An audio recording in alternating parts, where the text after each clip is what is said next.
Welcome to Encounter Church. We're going to start by singing some songs. I would love it if you would stand up and sing with us.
Good morning.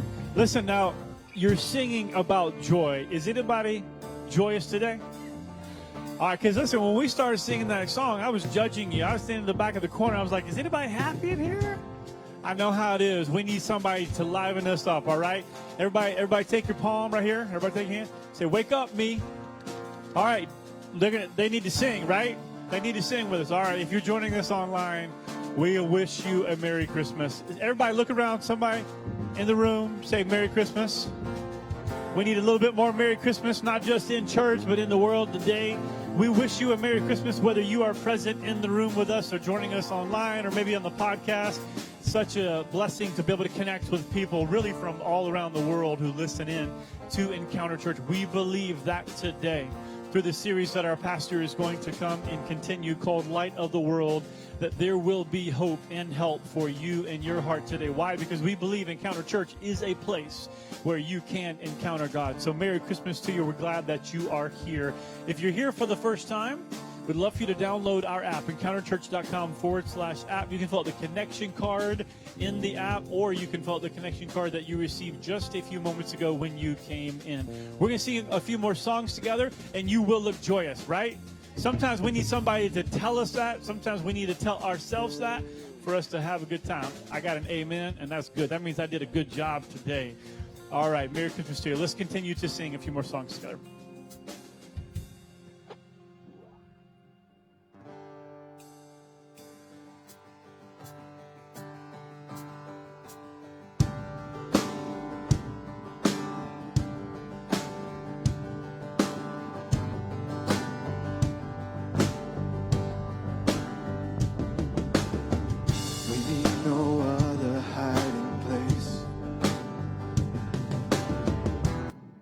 Safe within your name. This we know, this we know. You promised never to forsake. What you began, you will sustain. This we know, this we know. Come on. We'll call upon the Lord, for He alone is strong enough to save. Rise, your shackles are no more, for Jesus Christ has broken every chain.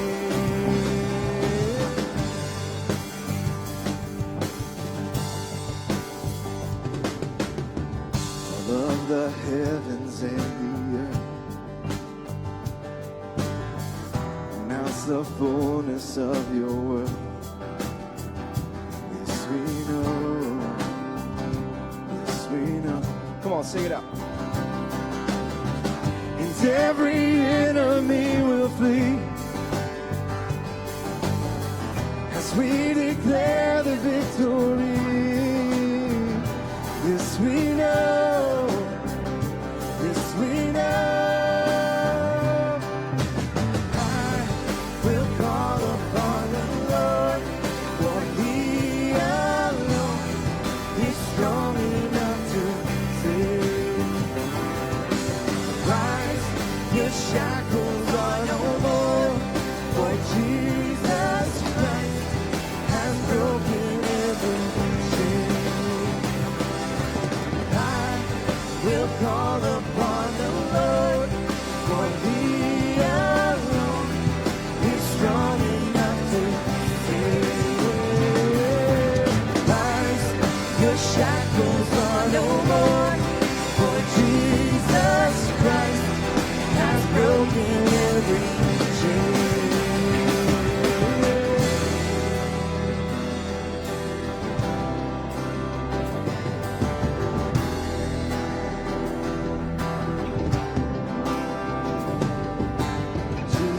Jesus' name will break every stronghold. Freedom is ours when we call His name. Jesus' name above every other. All hail the power of Jesus' name. Come on. Jesus' name will break every stronghold. Freedom is ours when we call His name. Jesus' name above every other. All hail the power of Jesus' name. All hail the power of Jesus' name.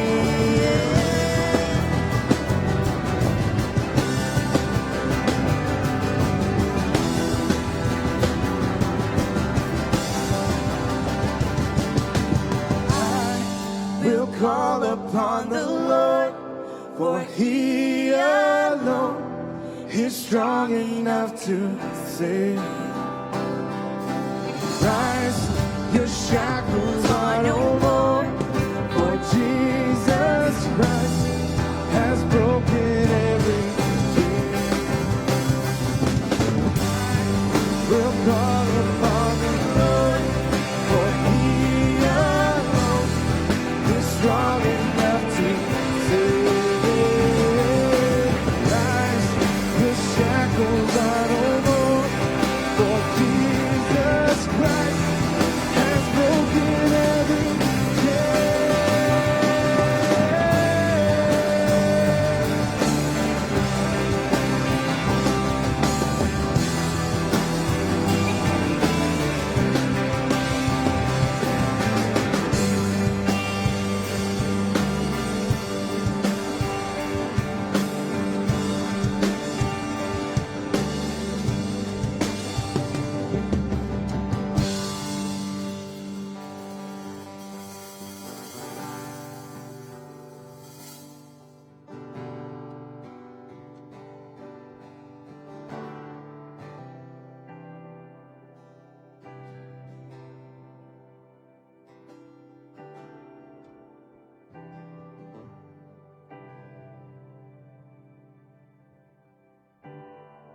go back to the beginning.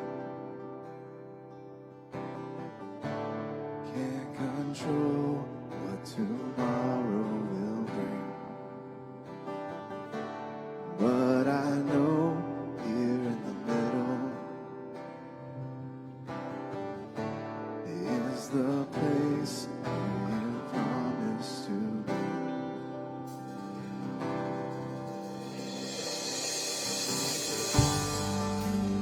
Not enough unless you come. Will you meet me here again?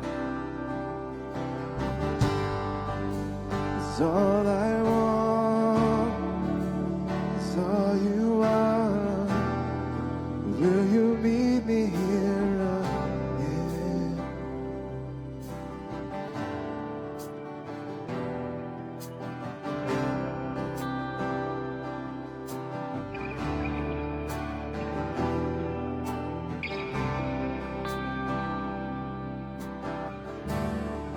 As I walk now through the valley, let your love rise above everything. Like the sun shaping the shadow, in my weakness your glory appears.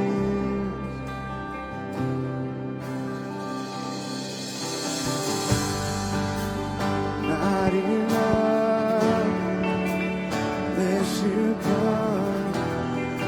Will you meet me here again?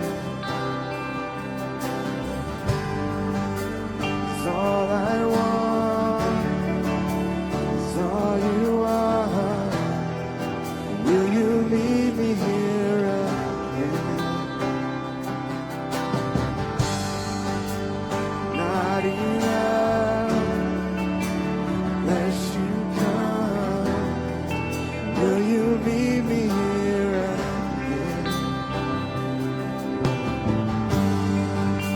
It's all I want, it's all you are. Will you meet me here again?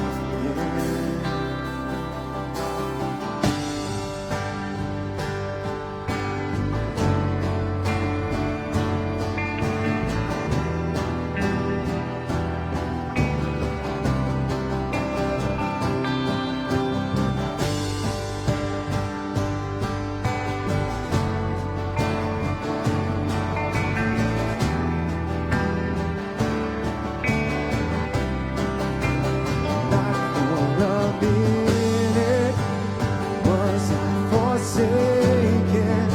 The Lord is in this place. The Lord is in this place. So come, Holy Spirit, dry bones awaken. The Lord is in this place. The Lord is in this place. Not for a minute was I forsaken.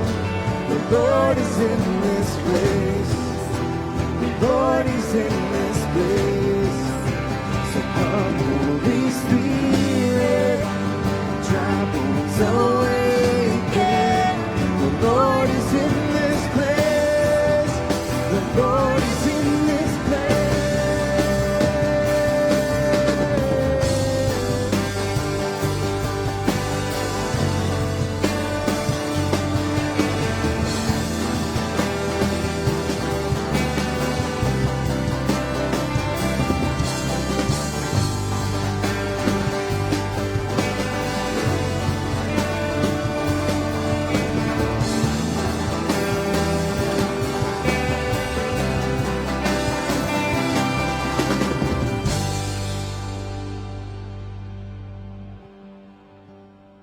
Sing this one.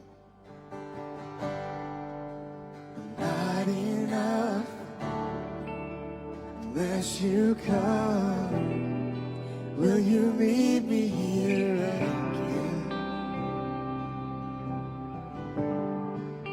It's all I want,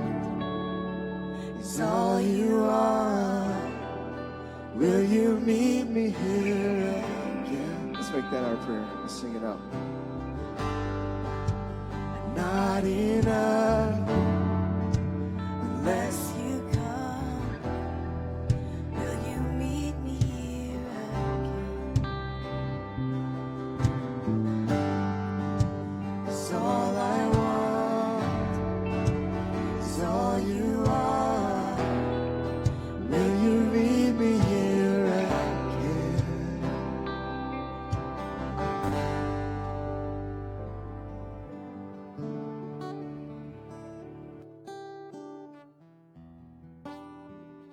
You may be seated.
Good morning. Welcome to Encounter Church. My name is Chris Causey. If you're new here today, I'm the pastor, and I'm thrilled that you are joining us in the midst of our series, Light of the World. I have a question for you. Maybe you take a little bit of a trip down memory lane. Do you have a present that you never got it, and you just lived with like lifelong disappointment because of it? Do you have something that you asked for when you were smaller, maybe even as an adult? Maybe you're in a relationship right now and it's, subtle hints to put a ring on it and it still hasn't happened, right? Like, do you have something right now that you can think of that's a present you asked for that you never got or you haven't gotten yet and you live with disappointment? For me, I have one of those things. It's almost embarrassing to say it. My wife laughed at me actually out loud when I told her what it was for me that kind of lingered through childhood and adulthood. And my counselor said, in a few more years, I'll finally be free from this. It's when I was a young teenager, the thing that I wanted, the thing that I had built up in my mind that I thought was going to be extraordinary, if I could just get it for Christmas, and I begged for it, asked for it, and thought that morning when I walked in and there was the tree that surely it was going to be beneath it. And I remember vividly the emotion of walking into that room that day and it wasn't there. And just being devastated. I didn't even care what was there. All I noticed was what wasn't. What was missing, this thing that I still carry today, was I really wanted a shortwave radio, and I just didn't have one. I don't know why a shortwave radio was the thing that I thought would complete my life. You can laugh at me. I'm going to give you permission to laugh at me, okay? Because I laugh at me now looking back. I'm like, why did I want a shortwave radio? Like, I remember begging my mom for it because I thought it was the coolest thing ever to be able to, like, just talk into it and hear what other people are talking about. I mean, it was kind of like the old school equivalent of Twitter without some of the, like, lingering evidence of what gets said. But for me, in my mind, I thought it would complete me. And as ridiculous as it may sound, and as ridiculous as it sounds to me now, looking back, I remember being disappointed. I don't remember what I got that year, but I remember what I didn't get. And it's funny how Christmas can do that. See, I think that the holiday seasons is a magnifier. It's an amplifier. Joys and pleasures get bigger, and so does the disappointments. So does the not yets. So does the not anymores. They get bigger too. And last week, I introduced this idea that I really want to carry over the next two more weeks of reclaiming that notion of Merry Christmas. That when we say Merry Christmas, it's a declaration of hope. And I heard from some of you that it really was just a reminder for you, and it was an encouragement to you. And what I want to do over the next 2 weeks is give you some handles to kind of take that further into your life, to kind of further unpack what does it mean to really see the phrase Merry Christmas as a statement of hope that can actually bring hope into your situation and circumstance, no matter what you're going through. And what I want to do over the next 2 weeks is tackle two of the more present things in our lives, not just around the holiday season, but honestly in every season of life. This week, I want to look at how do we navigate difficult moments or disappointing moments. And next week, I want to talk about how we deal with difficult people, because we all have difficult people in our families, in our workplaces. And if you don't have someone in your life that's difficult, then it probably means you're the difficult one. Okay? So we all have them. And this week, I want to look at difficult and disappointing moments. And next week, I want to look at dealing with difficult people. Because these are the two areas where I think that phrase Merry Christmas bumps up against it the most. And to begin our journey around how do we deal with disappointing moments, grand and small, from shortwave radios to everything else, I want to take you to a moment in the Christmas story that doesn't get as much attention as some of the other stories does. But it's a really helpful moment because it's, in some ways, it's the prequel to the Christmas story. If the Christmas story was a movie, this would be its prequel. And this sets the stage for what will play out in the Christmas story. And in order to get there, we have to turn to one of the biographies written on the life of Jesus that's named after the author, Luke. See, Luke is an interesting guy. When you look at the four biographies on the life of Jesus, Matthew, Mark, Luke, and John, they all have their distinctives. Luke is considered to be one of the most beautiful ancient writings in antiquities because Luke was clearly a very intelligent man. He was a medical doctor turned researcher. Luke is essentially Netflix before there's television. That's what the book of Luke is. It's a documentary. And at the beginning of the book, he lets us know what it's about, that there is a really wealthy patron who is really high up in the Roman government who's become a Christian. And he's wanting to know more about the faith. And he doesn't want to just read what everyone else is reading. He actually wants to research it himself. And so this wealthy patron, Theophilus is his name, actually hires Luke as essentially a private investigator / historian to go and dig into this Christian backstory so that he will understand it more. And so Luke, with this wealthy donor, is given the commission, go figure out and find out everything you can about this Christian thing. Which is why Luke actually writes 2 books in the New Testament portion of the Bible. He writes in the Christian scriptures, he's responsible for the book named after him, which primarily focuses on the life of Jesus. And he writes the book called the Book of Acts, which is primarily focused on the history of the early church. Luke's commission was, hey, dig into it, figure out this thing is true, and come back and give me a careful and orderly report, which is the words that's written right before the story we're about to get into. Luke, when he says, I want to give you a careful report, that's an ancient way of saying to Theophilus, I'm going to put this in chronological order for you so that you'll have an understanding of what happens. Luke gives us insight into Jesus' life in ways that no other of the biographies do, and it's primarily because Luke had a source, as a really good journalist, he had a source that kind of trumped a lot of the other sources that the other writers used when it came to the early years of Jesus. That we know that Luke sits down with Mary, Jesus' mother, and through a series of interviews and conversations and through his relationship with her, pulls out details about the Christmas story that you don't find in any of the other biographical reports of Jesus. And it's because Luke's time with Mary, it's because his interactions with her that we glean and learn things that you don't get in the other reports, because the people that were writing them did not have access to this information. And so Luke sits down with Mary, and Mary provides a bulk of the first couple chapters of the book of Luke. And we'll see that in a few minutes, how that fleshes out a little bit. So he sits down, he writes his introduction in the first 4 verses of the book of Luke, and then he launches into this story that I want us to look at today in Luke chapter 1, verse 5. And there's, in the message notes, Jason referenced, it's already preloaded for you.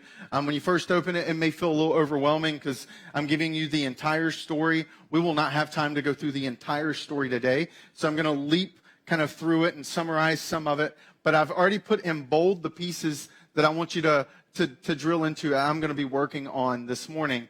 But later in the week, or even later on today, you can go back and read the full account of this story that Mary provides to Luke. In verse 5, it says, in the time of Herod, king of Judea. The reason Luke writes that, remember, he's a historian. He's been paid to research, to dig in, and to document what he finds out. And so Luke is putting in pieces of details that for a first century individual would have defined the timeline that we're working with.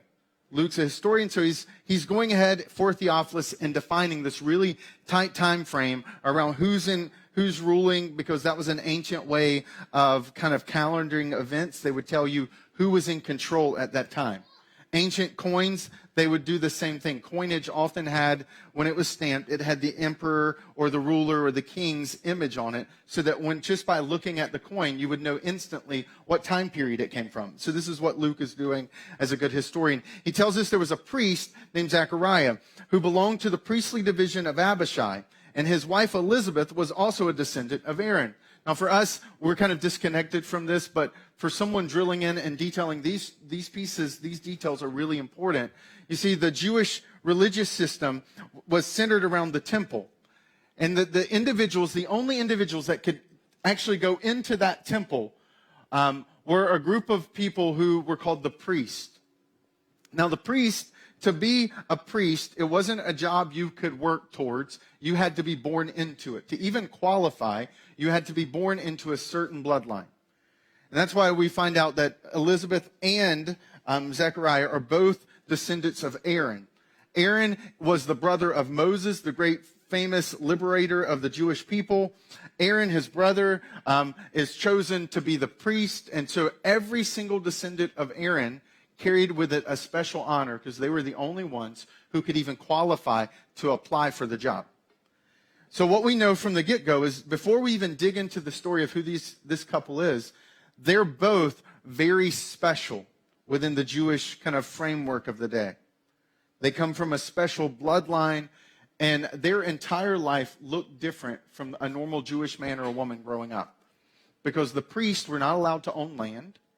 They grew up in a certain community, a certain neighborhood, and from an early age, their entire life centered around where they came from and what they were uniquely positioned to do because of it. And so, verse 6, we see that both of them were righteous in the sight of God, because you can't assume just because they're priests that they're perfect, because that's not the case. There are historical records of priests who did horrible things, that used the power that came with being a priest to abuse it. Unfortunately, that still happens today. And so what we find out is Luke is making the point, hey, you need to know they didn't just have the bloodline, they also had the life that reflected it. They were both righteous in the sight of God, observing all of the Lord's commands and decrees blamelessly. Now, for a Jewish person, there were over 600 decrees in the ancient law. The priest would have known and memorized all 600 plus of them. So I don't know about you, but if you're just being candid with yourself, how are you doing on the 10 Commandments this week? Right? Not lying, not like just flip through those things. They were doing all 600 plus blamelessly. So you get a little bit of a glimpse of what kind of people they are. And then verse 7, it says, but they were childless because Elizabeth was unable to conceive, and they were both very old. So we learn in just a few couple sentences, we have enough information to paint a full picture of who this couple is. They're blameless, they're committed to their faith, they're committed to God, but simultaneously, they're childless. And this isn't just temporary childlessness, it's permanent. Because Luke makes the point to add, but they were very old. They're past that point. There is no return. It's done. Now you need to recognize that, like, in this ancient time period, there was a little bit of a stigma around infertility and childlessness.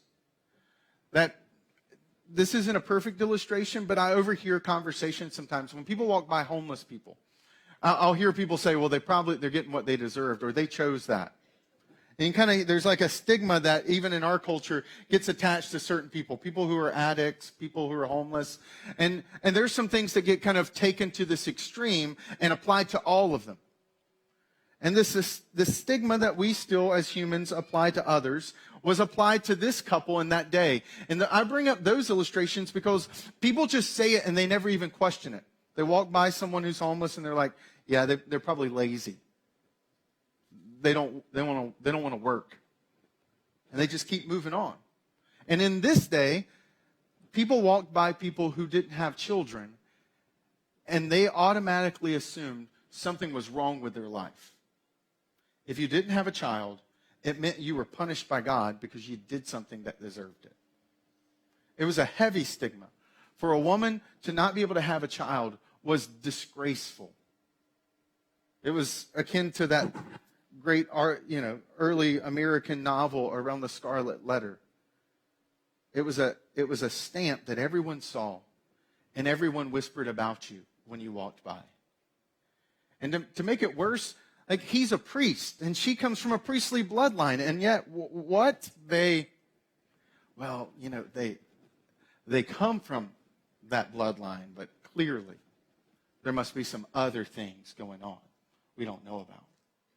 That's what was whispered about them and around them. They lived with this. And what we know automatically is that this wasn't something they were hoping to overcome. This is something that had overcome them. And they were stuck. And yet what we see at the beginning of the Christmas story, and a story that ultimately will lead us into a place of hope, is a couple who is completely hopeless. But what I love about Luke's attention to detail is even how Luke makes the point to describe this couple. That in a day and an age where they would have been questioned, they would have had suspicion attached to them, there would have been disgrace that was present, Luke makes the point to show us that while childlessness may have been where they were, blameless was who they were, even more. That the headline of their story was their commitment to God, not their childlessness. And I recognize that for some of us, we're in different places, and some of us are dealing with disappointments that's far grander and bigger. I had a childhood friend this week whose father was murdered. And she's about to give birth to another grandbaby. And, some of us are in the midst of things that are heavy and hard. And I don't want to treat lightly what you're walking through this morning. And so there's a little bit of a disclaimer in that I can't step into every one of your storylines and give you the steps for your storyline. But what I want to do this morning in our next little bit of time together is just give you a couple handles and some principles to reflect on as you walk through the course of this holiday season and every season of life that can help guide you as you deal with disappointment. Because disappointment doesn't have any discrimination when it comes to age or socioeconomics. My first disappointment of a shortwave radio, or maybe for you, it's a high school student and didn't get into the college that you wanted to. Maybe you're a couple dealing with the infertility that this couple had dealt with their entire life, or maybe this is the first Christmas where you're not going to have a loved one present, or you're going to be a divorcee or divorced. Like, we carry heavy things. And so I can't give you all the practices for each one of your individual stories, but there is a God who does and can. And the beauty of principles are principles when they're reflected on can actually help to guide you. And so here's one of the first principles that we see present in this couple is we see a couple who's for decades has lived with disappointment. And yet what we know about them that's even more truer is that they did not get destroyed by that disappointment. They didn't get derailed by that disappointment. That what we know about them is they're described as people who are righteous, who are blameless. People who had not let disappointment define their storyline. And they didn't let the mess of their life become the message of their life. They're a group of people who focused on what they could control, even in the midst of circumstances that they couldn't. And this is a really important principle that's playing out in their life, is that they have continued to focus on the things they can control, not kind of caught up in what they cannot. Because many of us have things in our life we can't control. We can't control corporate layoffs that happened way up top that had nothing to do with who you were. We can't control the circumstances that we find ourselves in sometimes. But we can control who we are and what we do. And that's what we see this couple do. They had been blameless, even in the midst when other people had considered them to be full of blame. In a day and age where there was a stigma, they had stayed faithful. And they show us there's something about being present and acknowledging the feelings of disappointment, but not allowing them to preside over your life. Because in the midst of every bad season, there are good things. There are gifts in the midst of even tragedies. And they had somehow managed to intentionally, probably sometimes regularly, daily, if not hourly, had made a choice to focus on what they could control and not focus on what they couldn't. One of the things that fascinates me about Tom Brady, because I love to study people who are just like the greats of whatever they are. And it's not really in question that Tom Brady will retire at some point in the future as one of the greatest quarterbacks in NFL history. And what amazes me about Tom Brady is when you dig into his storyline, not just the fact that he's picked so late in the draft coming out of Michigan, but that prior to him even arriving in Michigan, that in his freshman year, he never even played. He was a bench warmer. He was a quarterback that his coach described as someone with platypus feet. Like, here we are. Tom Brady will be forever known as the GOAT, the greatest of all time. And yet in high school, he was not described as a potential GOAT. He was called a platypus. No one predicted a platypus could become a goat, and yet he did. And his coach, the reason he said he had plodding platypus feet, which was a really funny wordplay actually, was that Tom Brady had an impressive arm, but his lower half was just a hot mess. Which gives me hope, because I feel like my lower half, like from here all the way down, is a hot mess too. And I'm like, if there's a hope for a hot mess platypus, maybe there's hope for a hot mess like me too.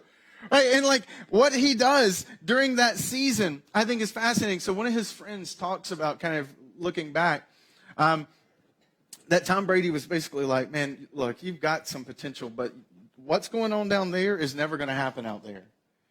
And one of his friends, who was a wide receiver on his team, came over to Brady's house, and what he noticed was 5 dots that had been spray painted in his garage.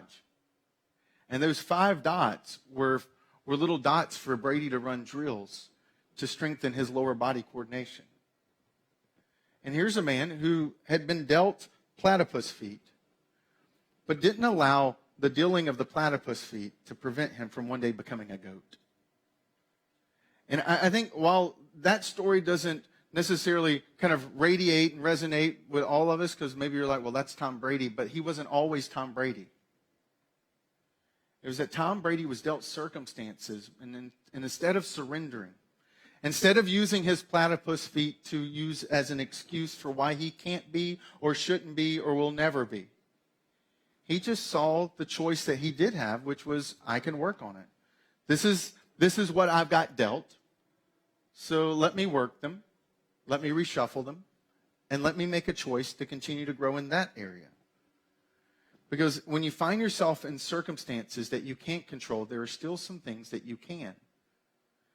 And when you focus on the decisions that you can make, not the disappointments that you can't unmake, then it puts you in a position to see disappointment not as a dead end, but as a detour.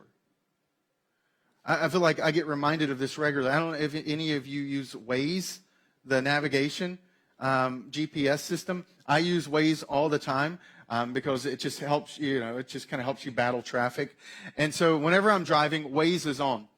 And it's really funny, like even this past week, I'm driving from a meeting in the city, and I'm coming back over here, and I put in the destination, and it was around like 2:30 p.m., and as I was driving, like there were certain moments during the drive where I was like screaming at Waze, because I'm trying to come to Westwood, and it was literally taking me to Newton. And I was like, what are you doing? I'm in the car by myself, and I'm talking to it. I'm like, why am I in Newton? And I'm like, I must have typed in the wrong address. And, I'm trying not to die and figure out, does this thing know where I want to go? Because if it knows where I want to go, it's definitely taking me the wrong way to get there. And yet what ends up happening is I go through Newton, and next thing you know, I'm on 9, and now I'm turning onto the interstate, and I get to Westwood right on time. And as I was thinking about this message, I was like, you know what? In some ways, when we use the decisions that we can make, we can start to deal with our disappointments like detours. And quite honestly, a lot of times it works out a lot like Waze. A bulk of the time, you have no clue why you're where you are. And there are plenty of moments in the journey where you're not even sure you're going to make it. And you're looking around and you're like, I don't have a clue while I'm driving through this community. Why am I in Taunton when I want to be in the North Shore, right? Like, what is going on? But the brilliance of Waze is that Waze has a perspective, and Waze has information you don't have. It knows things that are coming up ahead your normal route, and it senses that, and the algorithm reroutes you around that.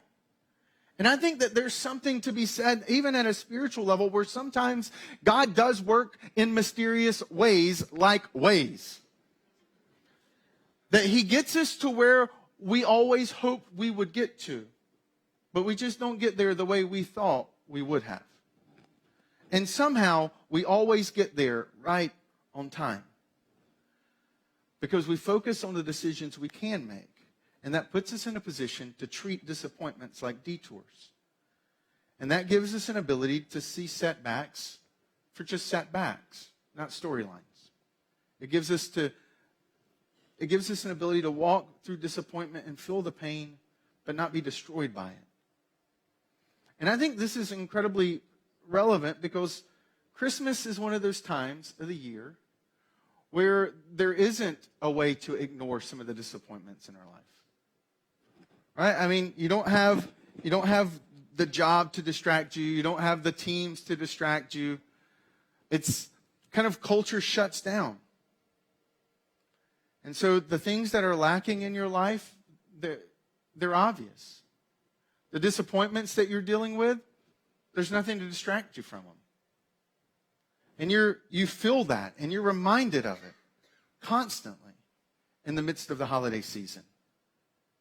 And it's really hard to ignore those personal things. And yet, what we see in this couple is not a couple who uses their circumstance as an excuse. They somehow stay faithful even in the midst of what everything around them and what everyone around them said was completely their fault. And that courage to continue to make that choice helped them to make it through. And there are so many different details where I'm like, well, what about this and this situation? What about this and this situation? Look, I'll gladly go to coffee with you and help you unpack what these principles play out. Because I know that if this is your first year, your first Christmas, and you're divorced, and you've got kids, that this disappointment feels like a dead end. It doesn't feel like a detour. it feels permanent. But for you, that decision may be, well, you know what? You can't undivorce. It is what it is. But you can still create something. It may not be what you have had, but you can create something new for your family in a tradition. And that there are certain things about this season that doesn't feel right, but there are some things intentionally you can do that can make a new right in the midst of it. That maybe you're dealing with health issues, or maybe you're walking through infertility, that there are realities that feel like dead ends. But where are the decisions? Where are the things that you still can control? What are the things that you can still leverage in this moment, in this life, right now, that you still have control over? And I think what oftentimes prevents us isn't just knowing what to do, because that's a real struggle. If you're in the midst of grief right now, your what to do may simply be to grieve and to accept what you're walking through and to acknowledge the pain and to let the waves ride over you.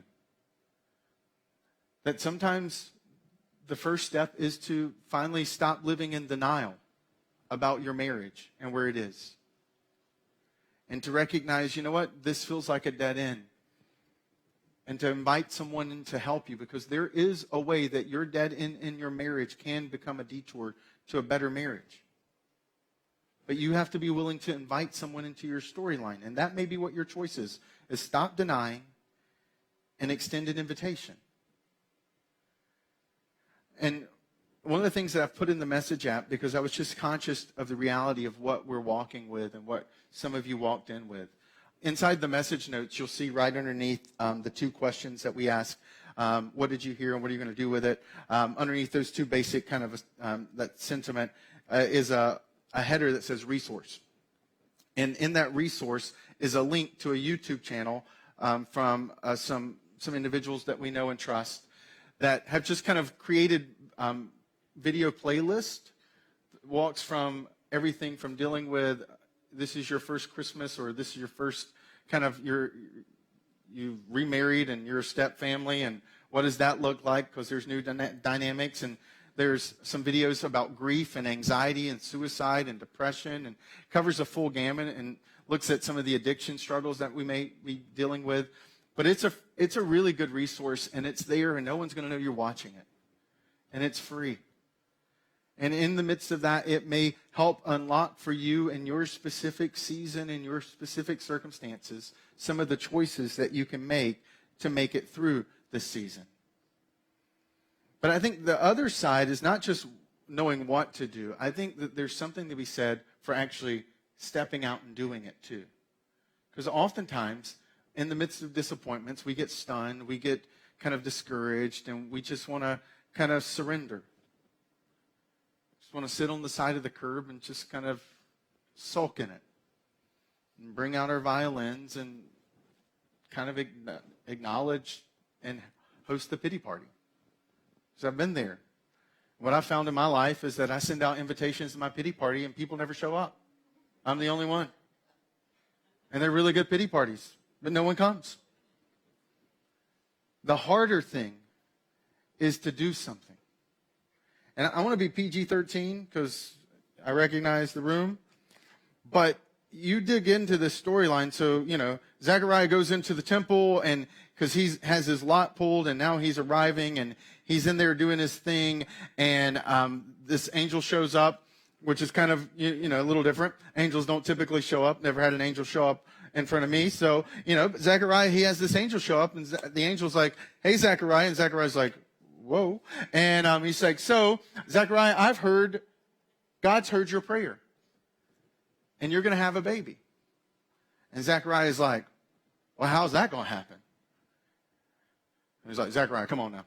You know how that happens, okay? Like, you've been married a long time. This is not ambiguous for you, right? Like, he's not going birds and bees. Zechariah's statement is around doubt. He's like, are you kidding me, God? And Zechariah is told, well, you know what? You're a priest, like, of all people. You've prayed this. You I'm an angel. As a general rule, if an angel appears in front of you, you should probably go with it, right? Just saying, if that ever happens to you, probably go with it. Zechariah doesn't roll with it. And so he's like, I'm going to give you some time to think about it, Zechariah. And so until this baby is born, you're not going to talk. Which, in my theory, probably helped what happens next. He goes home, and, he hadn't been there. Elizabeth's like, my man looking good with his uniform on, because the man in the uniform looks sharp, and he's got his priestly drab on, and he can't say anything to mess it up, because that happens. That's free for you. Some of you should probably copy him, okay? And then what happens is, bam, like John the Baptist, which is one of the most famous figures in the New Testament, shows up as a result. And it's this amazing turn of events. And I'm not trying to be funny, but for those who've walked through infertility, you know that act is an act of faith. Because that act becomes an act of a reminder of what's not happening in your life. And you see a couple take that step. And now why I wish every step of faith was that fun. It's not always that fun. But the reality is that was still a step of faith for them. And the choice to make and step and to move towards believing that maybe this isn't a dead end, but it's a detour, is a courageous thing. To believe that God's not done and that maybe there is something that can still happen in the midst of this. And what I love is in verse 23, he says he goes home, and then it says, after this, his wife became pregnant, and for 5 months she remained in seclusion. And then verse 25, I want you to notice something. It says, the Lord has done this for me, she said. In these days he has shown his favor and taken away my disgrace among the people. Now, I want you to leave that verse up there, because this is actually, look at the quotation marks. When I was studying, I was like, man, that's strong. Because where does this come from? This comes from Mary. Mary is quoting Elizabeth to Luke, because what happens is Mary, and what will happen with her in a few verses, she's going to be told Jesus is going to be born. She knows no one's going to understand what's going on in her life, and so what does she do? She goes to her cousin's house. This is her cousin. Zechariah and Elizabeth are her cousins. She goes to her cousin's house because she's heard word from Gabriel, the same angel, that, hey, you may feel like no one's going to understand you, but there's one other person who will understand. And so she goes to her cousin's house, and we know from the timeline that she is there, and she serves as most likely Elizabeth's midwife during the birth of John. And here's the thing. So just recently, in the last few months, the oldest woman in history, like in modern medical history, gave birth to twins. And it's this lady right here. And she was 73 years old. Now, here's the crazy thing. I'll show you that picture because you may say, well, how can Mary, decades later, give such a vivid account for the words that Elizabeth says? Well, it's because when you sit across from that, and she's holding and telling you about her children, that burns into your mind and memory. And I can imagine Mary as this teenage girl sitting and looking at Elizabeth, who looks a little bit like that, holding John in her arms, saying, the Lord has done this for me. In these days, he has shown his favor and taken away my disgrace among the people. What's amazing is that woman, I was reading an interview with her, she utters the exact same words Elizabeth does. Almost 2,000 years later. Almost verbatim what Elizabeth says. And so I think Mary's image in her mind is of that kind of woman in that season of life, holding a brand new baby, saying, look what God has done for me. And that burned into her heart and her mind. And it should burn into our hearts and our mind too, because what we see in this story, just one other sentence to highlight, and then we're done. is Zechariah is in there, and the angel shows up, and what does the angel say? He says, God has heard your prayers.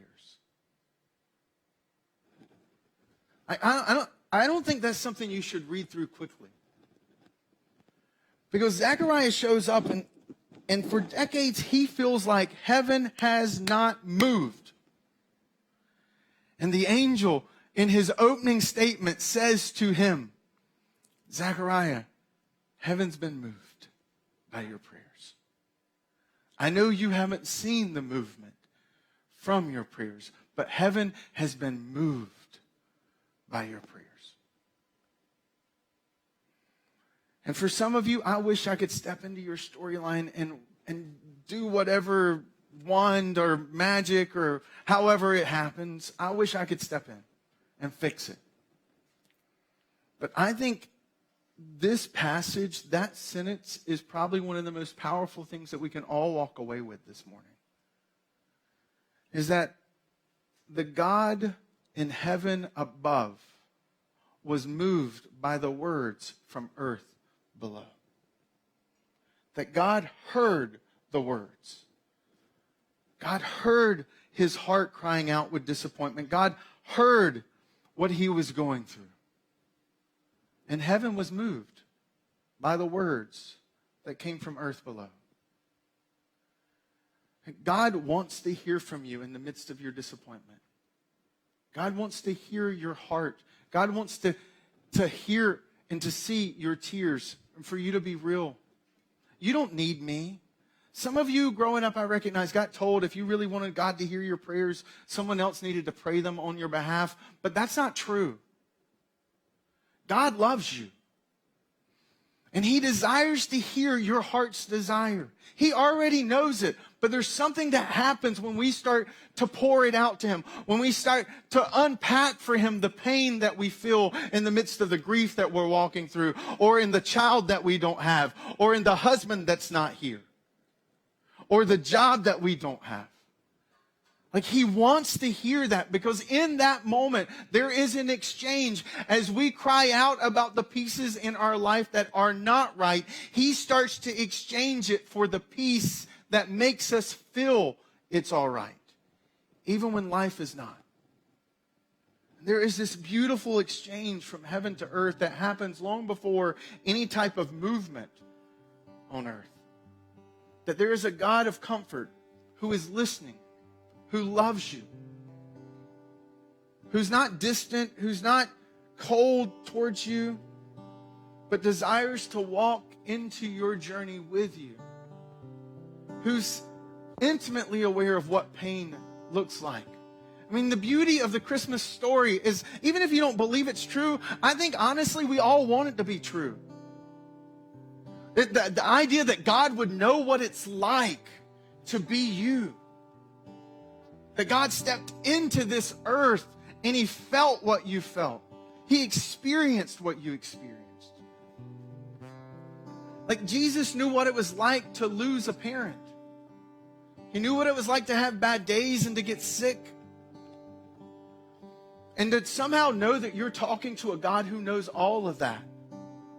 It brings comfort and peace in a way that it's just amazing.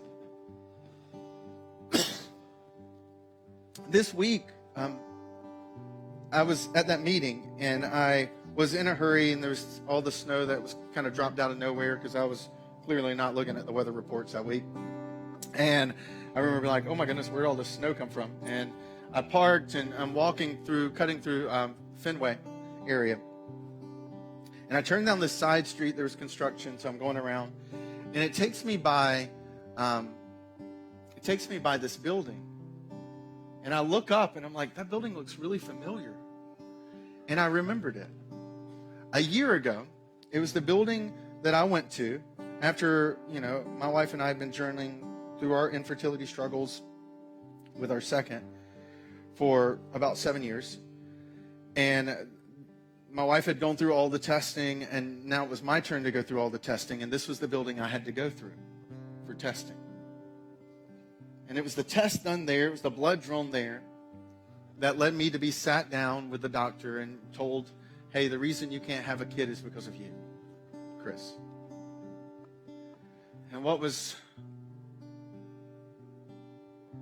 amazing for me was walking by that building and looking over and realizing almost a year, a little more than a year later, just 30 minutes before that moment of walking by that building, I'd kissed my 4-month-old son bye. And I'm not promising you that God is going to step into your circumstance and situation and take you to the place your heart's always longed to be. But I do know that He is able. And I do know that every single morning I walk into a room and I see a smiling face of a 4-month-old that for 7 months for 7 years was a gut-wrenching, brutally honest, lot of tears, a lot of sadness, and a lot of darkness. And that we never gave up. That we chose to keep believing. We chose to keep pouring out our heart. That song, Here Again, that we sang earlier, I wish you could have ridden in the car with me with that song, because there are plenty of days where I would sing that song to the top of my lungs, believing and crying out, saying, God, I need you here. I am not enough. And I didn't just mean that in some spiritual sense. I meant literally, the doctor says I'm not enough. God, please make me enough for her. That you can move heaven with your words. And that I know that we will never get to where we want to go if we just sit down on the side and we treat it like a dead end. And we focus on the circumstances of our life. And we lose sight of the choices that we can still make. And that's why today, as we wrap up, our team's going to lead us into one of the most powerful choices that we can still make in every circumstance. And for some of us, I recognize it's a weird choice that you can still make. But it was the choice that sustained me. It's a choice that sustains me in every single season I walk through. You can call it singing, you can call it music, some of you may even call it a rock concert. In the Bible, it's called worship. And it's an intentional, instead of focusing on our circumstances, it's fixing and focusing on our heart of the God who's above our circumstances. It's what Zechariah, it's what Elizabeth did, to choose to focus on who His character is, independent of the circumstances that we find ourselves in. So our team's going to lead us in this song called It Is Well. And for some of you, it may be a song that you need to sing today out of the heart of where you are. For some of you, it's a song you need to write down, because one day it'll be a song you need to sing. But I wanted to give to you today some handles for you to be able to step into this holiday season and every season of life with a hope and with a confidence that Merry Christmas really does seek to bring us.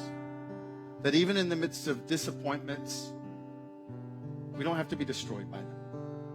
We still have decisions we can make that can ultimately become detours that take us to a place we never imagined we'd ever end up in the midst of the grief and the pain we find ourselves in. Because above it all is a God who loves you, who's for you, and who gave up His Son so that you could have life in every single season of life. Let's pray. God, thank you. Thank you for the hope and the joy that comes in just knowing who you are. Thank you for the power and the promise, not of changing our circumstances, but in the power and the promise that you are consistent in every season and in every circumstance.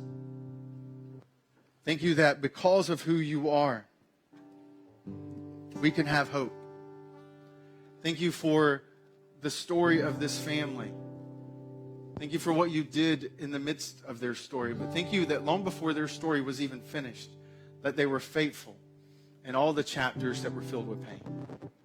And for some of us in this room, some of us listening right now, God, we are in that place of pain. And I pray that even now, through the words, through our reflection of who you are, that we would pour out our hearts to you, and that you would exchange those broken pieces for peace, and that we would hear and be reminded that you're the God of comfort, and that heaven is moved by the words from earth below. And thank you that, God, ultimately you're not a God who stayed in heaven, but that you're a God who stepped onto earth and demonstrated and showed us your love. And it's in that name, the name of Jesus, that I pray. Amen. I want to thank you for being here today. Our team is going to lead us in this song. It's called It Is Well. And in the midst of that song, I would encourage you, for some of you, maybe just sitting and letting the words be sung over you, because there's words that they can say that maybe right now you can't. For some of you, it may be just copying down some of the lyrics that stood out, because this week you may need to kind of sing it when no one's looking. You'll also notice during this time that there are some of our team members moving around, and that's because we would love to step into your journey with you. That this is not a church of people, that this is a church that believes every person has infinite value and worth because they were made in the image of God. And so we would love to be able to pray for you. We would love to be able to get to know you, to engage with you in your journey. And so whether it's through the app or through the connection card on the paper bulletin you were handed when you walked in, you can just drop that in the basket. It's also this moment that we, as a church family, we practice our generosity. For those who call Encounter Church home, we're able to be this tangible expression of God of comfort.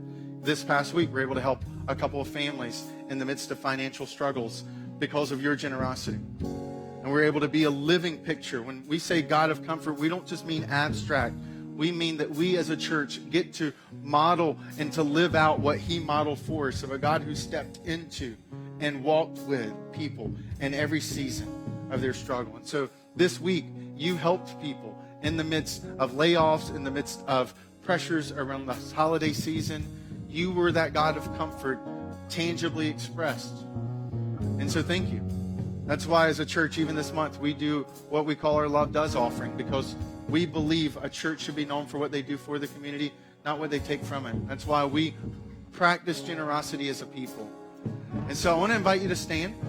Our team's going to lead us, and we'll respond before we head out today.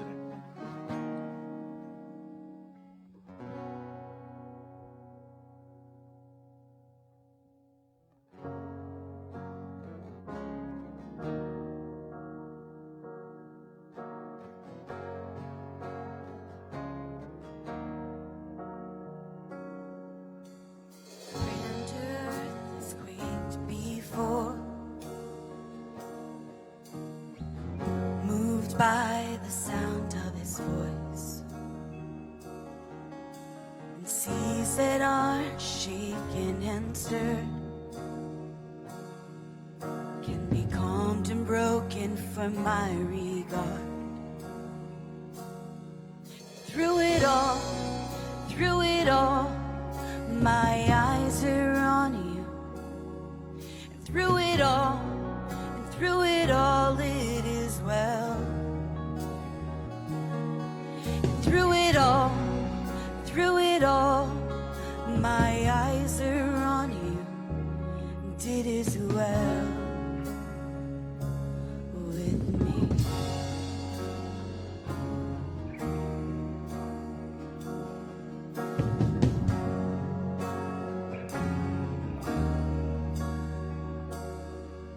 Far be it from me to not believe, even when my eyes can't see. And this mountain that's in front of me will be thrown into the midst of the sea.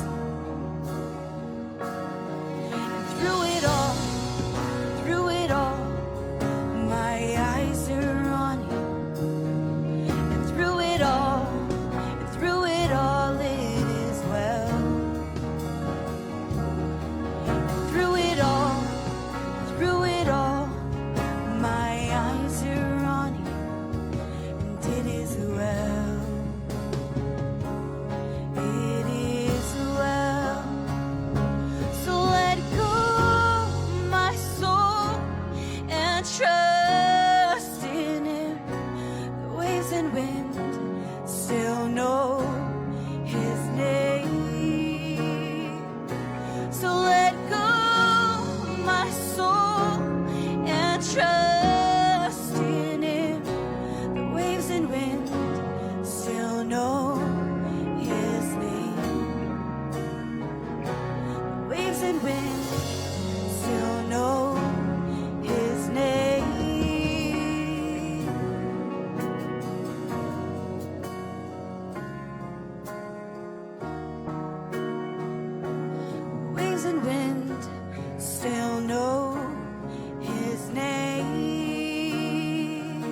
it all, it is well.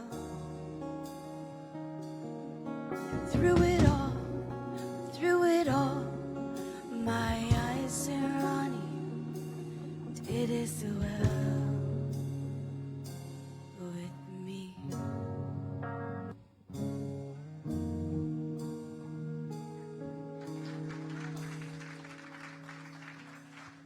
We hope today, in the midst of maybe some chaos in your life or uncertainty, that you have found that it is still well with your soul through the peace that the Lord offers to you. Thanks so much for being at Encounter Church today. We hope today was hopeful and helpful to you. As you leave today, feel free to stop by Starting Point if you have questions about who we are, or even if you want to look into the resource that Chris mentioned today in the service. Have a great afternoon. We hope to see you again next week as we continue our series for this month. Have a great day, and we look forward to seeing you again next week. Take care.